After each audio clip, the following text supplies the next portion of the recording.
Well, hello, beautiful people. How are you guys doing today?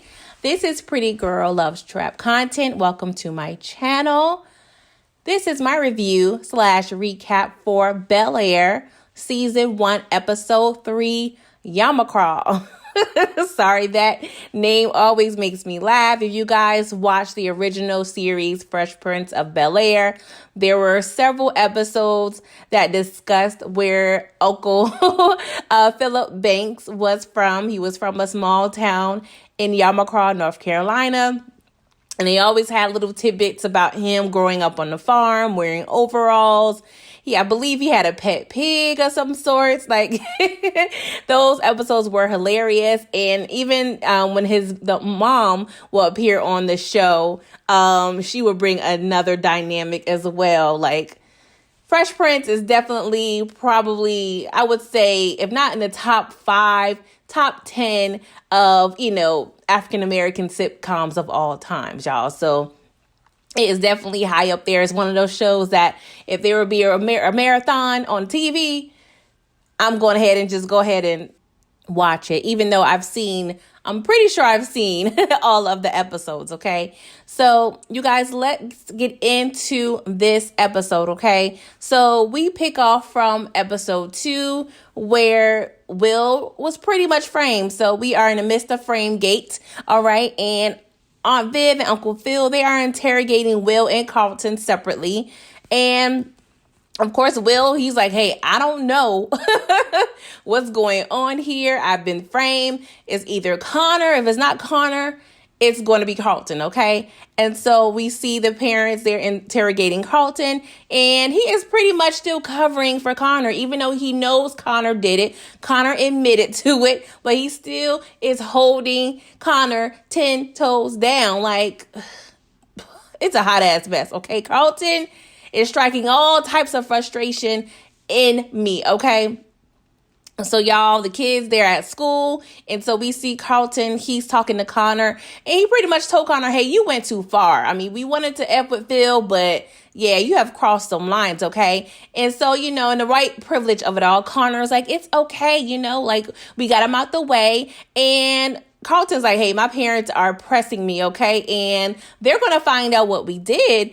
And of course, little naive Connor just doesn't understand how it works in the Black household, okay? And Carlton proceeded to educate him. He says, hey, my dad, he was in charge of 5 LAPD busts, okay? He knows all about internal and fraudulent things, okay? And yeah, my mom, she a Black mama, okay? That's all I need to say. And you know what? With the Black mamas like that, they find out everything, okay? So yeah, Carlton, he is shitting bricks right about now, okay? So Carlton tells Connor, like, hey, we need to go ahead and free Will, okay? So we are about to be on Operation Free Willie up in here, okay? No dolphin.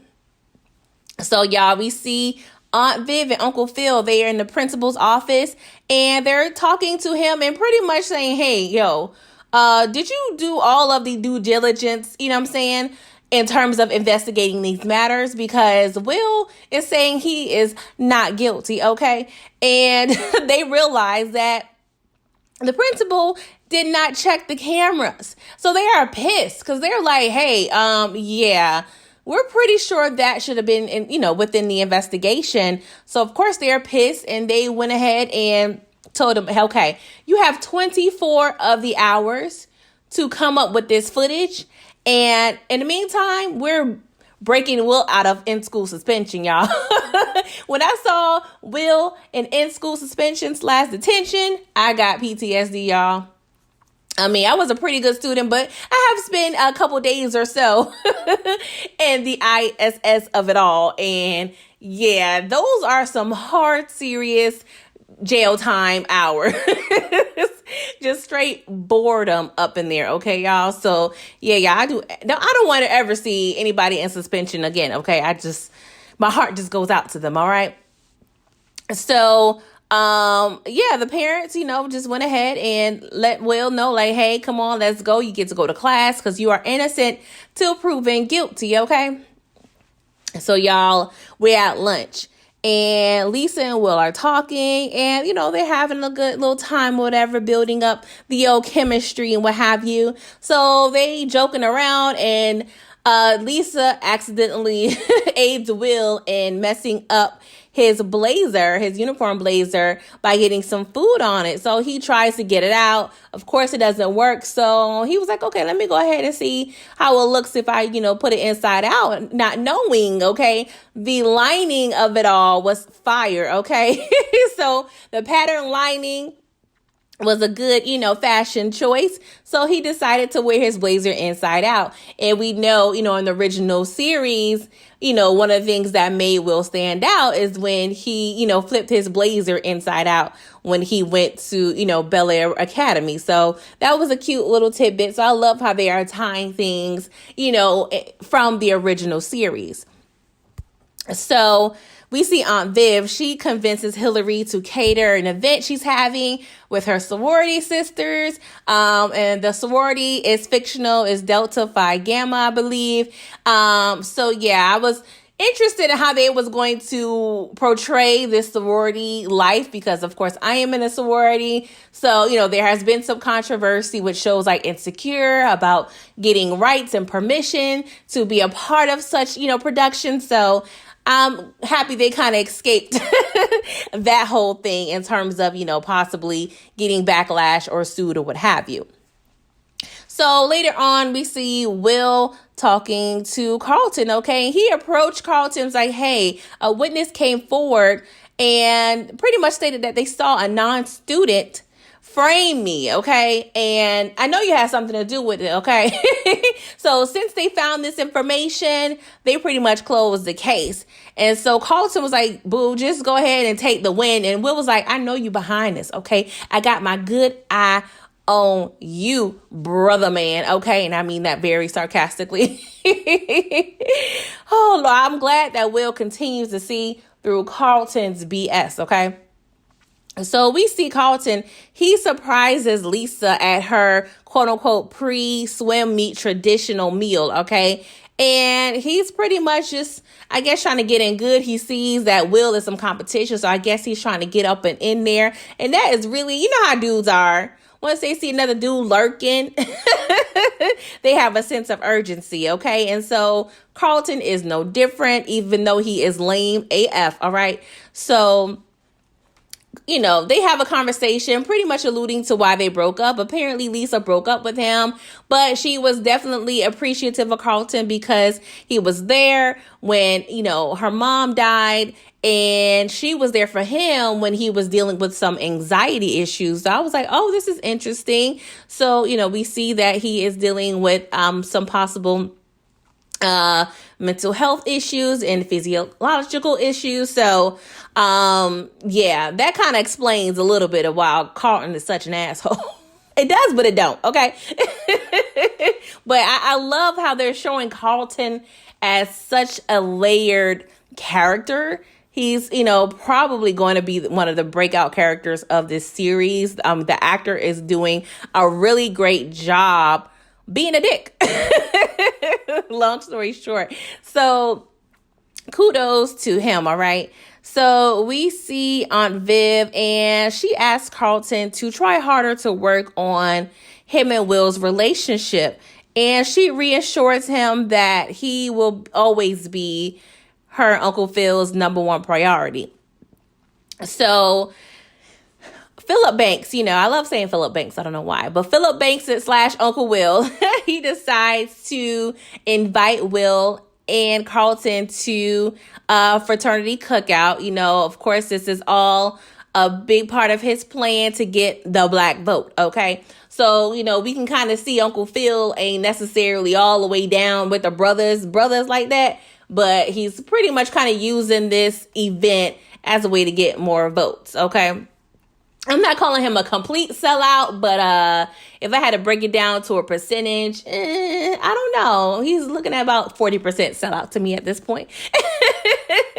But I'm a wait to hold my judgment, okay? I would lean towards more so of disconnected. Yes, I would use the word disconnected in terms of Uncle Phil, all right? So we go to the fraternity cookout, and they're actually using a real fraternity, which is Alpha Phi Alpha, which is, my fraternity brotherhood. So I am proud to see them, and they're black and gold colors. So yes, y'all, I always get excited when I see, us out there shining on the big screen, the small screen, any screens. Okay. I am definitely loving this. It's giving me a lot of nostalgia about college and just that whole college experience. So apparently there's a main person that Uncle Phil wants to communicate with at this cookout, and it's a reverend, and he has a huge following, a huge church. And, Uncle Phil sees it as an opportunity to connect with the reverend, which would thereby allow him to tap into the reverend's following. He wants an endorsement.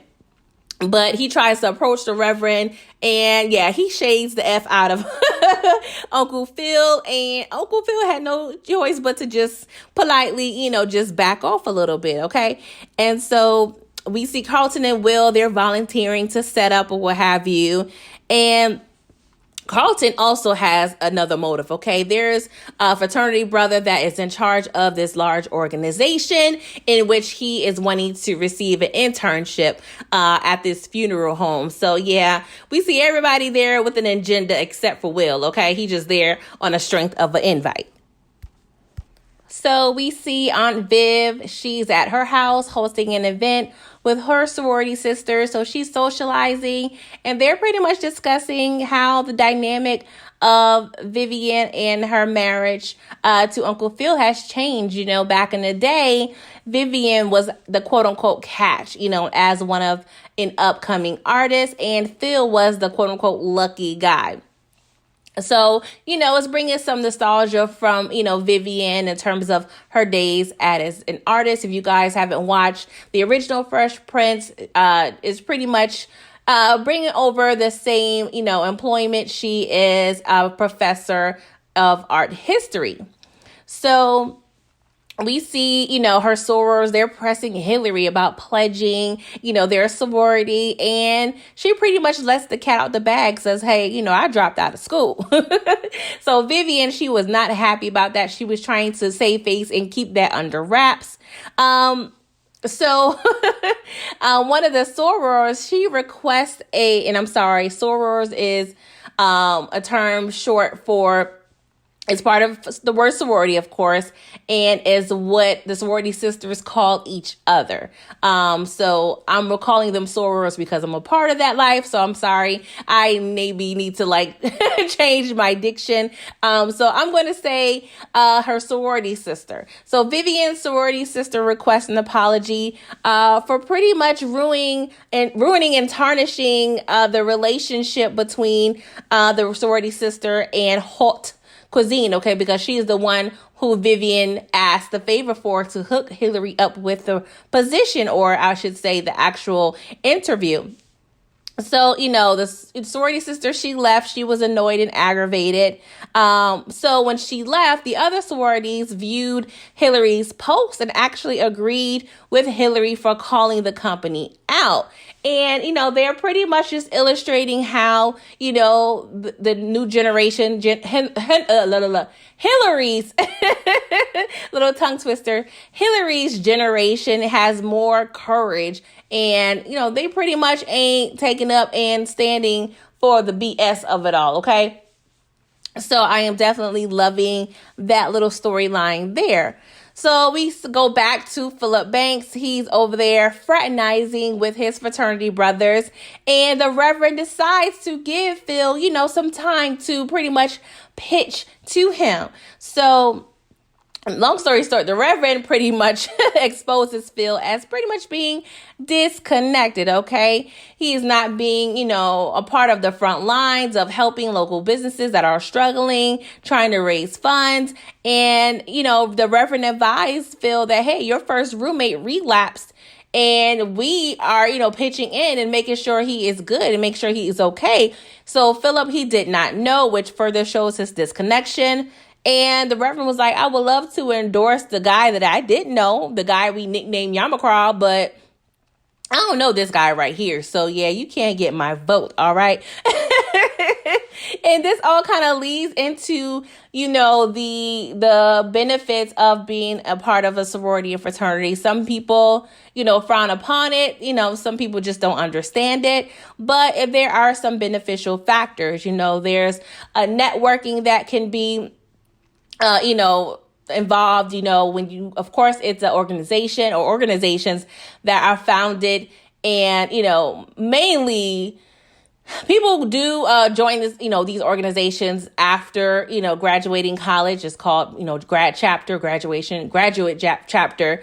But if most people join while they're undergrad school, meaning they haven't graduated college yet. So, during that time, there's a lot of great things, with, volunteering and just learning about different people, learning how to work together, and, just bonding, lifelong friendships. Some of my best friends are my sorority sisters, and I probably wouldn't have known them without, experience of being a part of a sorority. So, we have that sisterhood and, sororities. We have those lifelong friendships. And when you guys graduate and, go into your careers, there is that networking opportunity. And, that just goes to show like, hey, this can always be a benefit to you and is a way to give back, because one of the main points of a sorority and a fraternity, especially African-American ones, is to give back and be of service to your community.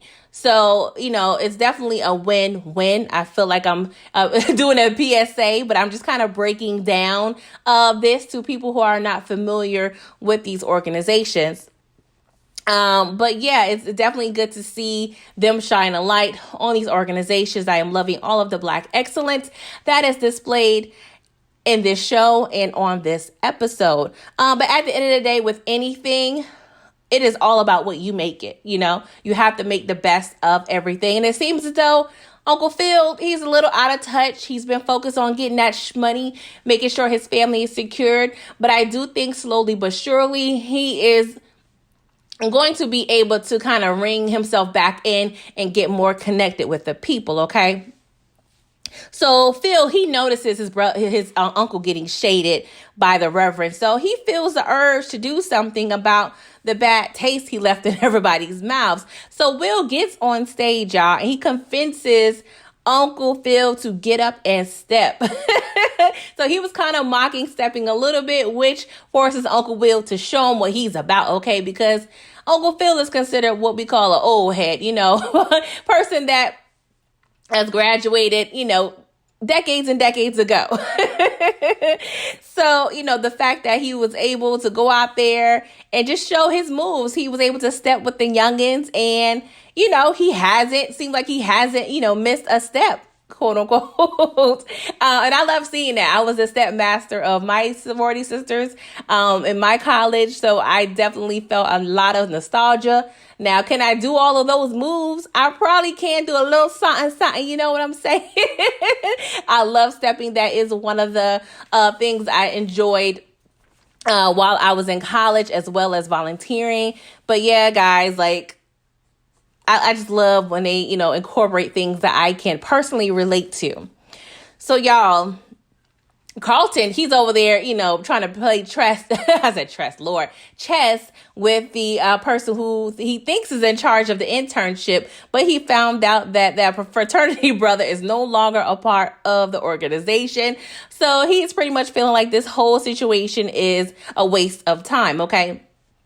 So they go back home because Will has a, basketball game, and Carlton has a lacrosse game. But Aunt Viv told Will, like, hey, the rest of your items for Philly showed up. So we see him going through his sneaker collection and kind of making, the home his own at this time. Well, I should say his room. So the parents, they showed, and told everybody the plan. Hey, we're going to support Carlton and Will, but we're going to be a little bit late to Carlton's game. Okay. So we see, Hillary, Viv, and Uncle Phil, they're at Will's game, and they notice Will, he's pretty much being benched. But that's probably, common when it comes to certain coaches. They don't want to give you all of the privilege. They want to kind of make you earn it.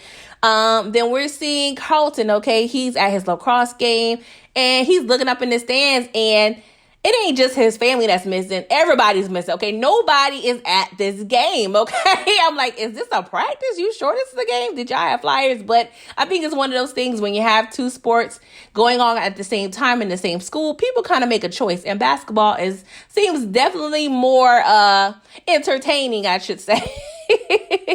Like, I've never watched a lacrosse game. I don't really know the ins and outs of that sport. Excuse my ignorance, but yeah, y'all, I would pick basketball any day of the week, okay? So with Carlton seeing that nobody is there, he is feeling uneasy and is definitely distracted.